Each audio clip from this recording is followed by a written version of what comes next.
So, you want to be a writer on a show? Yeah, I love the show. I've watched like every episode 100 times. That's great. I read your spec script. I thought it was funny. But I wanted to meet you and ask a couple questions to see if you're a good fit. Go ahead, ask me anything.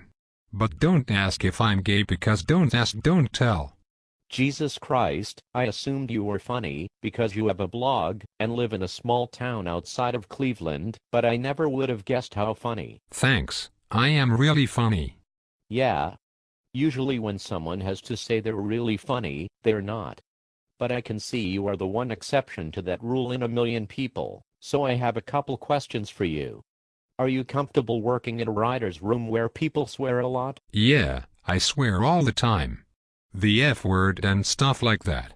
Hell. Okay, well, sometimes the atmosphere can get even raunchier than that. Do you know what donkey punch is? Yes, of course. Everybody knows Donkey Punch. Good, then why don't you tell me what it is? I could, but why don't you tell me, and then if it's what I know Donkey Punch is, I'll agree with you.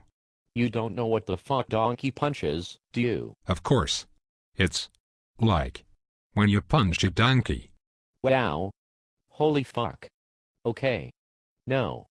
Donkey punches when you're fucking a girl in the ass, and right when you come you punch her in the back of the head so she clenches her asshole onto your dick. Oof. Are you throwing up? Are you fucking puking in my office? No, I'm laughing. Donkey Punch. Yeah, I just thought it was called something else. So funny. Like your show. Smart funny. How about racial stuff? Do you have a problem with words like chink, gook, Jew, cracker, PR, spec, Mexican hat stomper, stuff like that? No, I like those words. How about the N-word? I'm worried you might have a problem with the N-word, but we absolutely have to use that word in the writer's room sometimes, even though we would never use it on the show. Why would I have a problem with the N-word? I don't know. Maybe because you are one of them? I'm Indian. Yes, I know that. It's not the same. It's kind of the same. Are you joking? You're joking, right? As you know, our head writer is also the star of the show. Are you comfortable being in a writer's room with the star of the show? Of course. He's just like us. No, he's not. He's better than us. He's better than everybody. I see. He has an ego. No, he doesn't. He's fucking perfect. I heard he threw a coffee at one of the writers' faces because they didn't laugh at one of his jokes.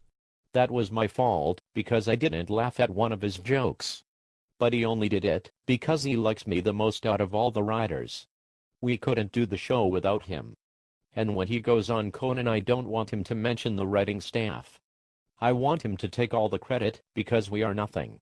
It seems like we do all the work because we work all day, and he shows up half drunk at 3 in the afternoon and leaves at 5 after shitting on everything we've done, but in truth, he's doing everything. All by himself. I heard he shows up 2 hours late for table reads. No, he does not. We show up early. He shows up when he can. He is very busy in the morning, sitting in his house in his bathrobe drinking coffee. The only reason he shows up 2 hours after us, sees us sitting around the table waiting, then goes into his office and sits for 20 minutes reading Variety is because he is so exhausted by carrying around so much goddamn talent. It's hard to be perfect at everything and carry 200 people on his shoulders. It's hard to exist on a higher plane of being than mere mortal men. He's not mortal. He is immortal.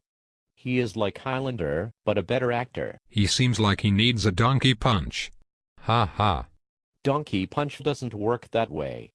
Jesus fuck. You only do it with a girl you love. I knew that. No, you didn't. I'm starting to think you don't know fuck all about writing, or about the writer's room. But you liked my script. I lied. It was a shitty gimmick. It was just everyone in our show, but they're all Indian. That's what was funny. Maybe you don't know funny.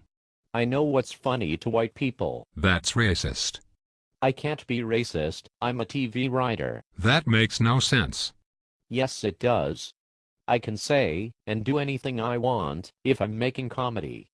One time one of the writers tied up and raped another writer in the writer's room, but it was okay because we were trying to come up with a joke. I don't need this.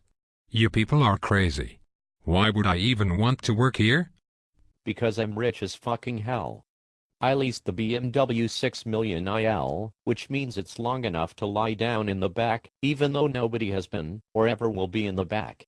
It gets 4 miles per gallon, and I don't care. I throw my spare change at birds like popcorn.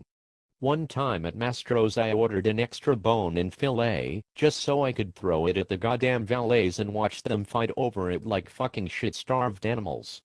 I'm also very successful. I have 7 Emmy nominations. Being nominated is just like winning, only better. I don't need this. I don't care how much the studio's diversity program would pay your show. It sounds awful. Wait. Holy cunt on a stick. You are diversity? I didn't know that. You're hired. I told you I was Indian. I didn't know that counted. You're hired. We are a minority. Indians are a minority like Greg Garcia is a minority. I know who that is. No, you don't.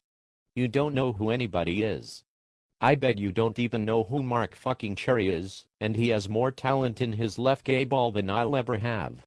Did you know when Mark Cherry sat down to write the Desperate Housewives pilot, God came down and gave him a magic golden writing hand so he could create the most perfect piece of writing since the Bible? And when he finished writing it, God took one of Mark Cherry's ribs and created Matt Weiner with it.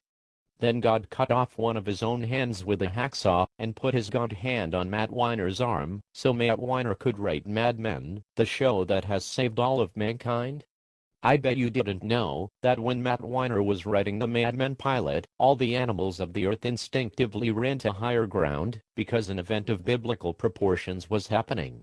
I'll bet you didn't know that Matt Weiner wrote the original Mad Men pilot 600 years before he got the job on Sopranos.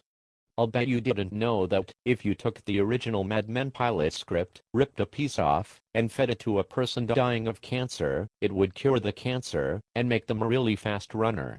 Did you know that one tiny piece of the original Mad Men pilot script could feed all of Africa for a year? But it's all just hypothetical, because you can't rip a piece off of the original Mad Men pilot script, because it is impenetrable to any man-made object.